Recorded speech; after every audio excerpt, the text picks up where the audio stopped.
எல்லாருக்கும் வணக்கம். நான் Hema Subramanian. Welcome to home cooking Tamil. பொதுவாக நம்ம வீட்டில் இருக்கும்போது குழந்தைங்க ஏதாவது ஸ்நாக்ஸ் கேட்டுக்கிட்டே இருப்பாங்க. ஸோ நம்மளும் ஏதாவது புதுசாக ட்ரை பண்ணணும், இல்லைனா டிஃப்ரெண்ட் ஸ்நாக்ஸ் செஞ்சு கொடுக்கணும்னு நம்ம ஆசைப்படுவோம். இன்றைக்கி அந்த மாதிரி ஒரு ஸ்நாக் ரெசிபி தான் உங்களோட ஷேர் பண்ண போகிறேன். இது ஷங்கர்பலி, அதாவது இது டைமண்ட் பிஸ்கெட்டுன்னு சொல்லுவாங்க. ரொம்ப டேஸ்ட்டாக இருக்கும். ரொம்ப கம்மி இன்க்ரீடியன்ஸ் வச்சு இதை செய்யலாம். ஸோ வாங்க அதை எப்படி செய்கிறதுன்னு பார்க்கலாம். இந்த ஈஸி அண்ட் டேஸ்டியான ஸ்நாக்ஸ் செய்ய முதல்ல மாவை பிசைஞ்சிக்கலாம். 1 கப் மைதா மாவு, 1/4 கப் ரவை,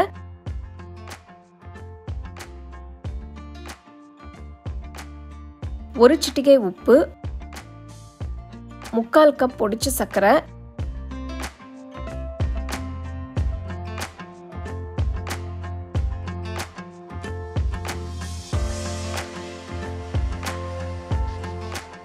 கொஞ்சம் கொஞ்சமாக நெய் ஊற்றி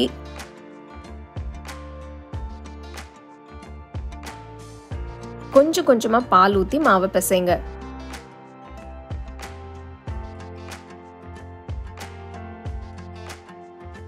மாவு ரொம்ப இலக்கமாக இருந்தால் நீங்கள் கொஞ்சம் மைதா சேர்த்து பிசைங்க, சரியாக வந்துடும். நல்லா பிசைஞ்சாச்சு. மாவு மேலே லேசாக நெய் தடவி வைக்கிறேன்.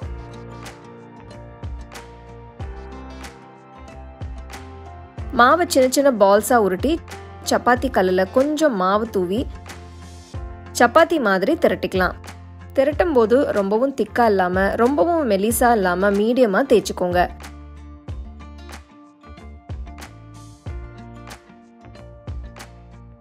ஒரு கட்டர் இல்லைனா கத்தி யூஸ் பண்ணி உங்களுக்கு பிடிச்ச ஷேப்பில் பீசஸாக கட் பண்ணிக்கலாம்.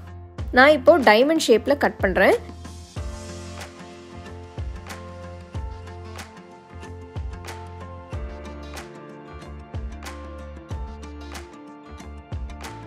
ஒரு கடாயை ஸ்டோவில் வச்சு தேவையான அளவு எண்ணெயை ஊற்றி எண்ணெய் சூடானதும் கட் பண்ணி வச்சிருக்கிற பீசஸை மெதுவாக ஒன்று ஒன்றா போடுங்க.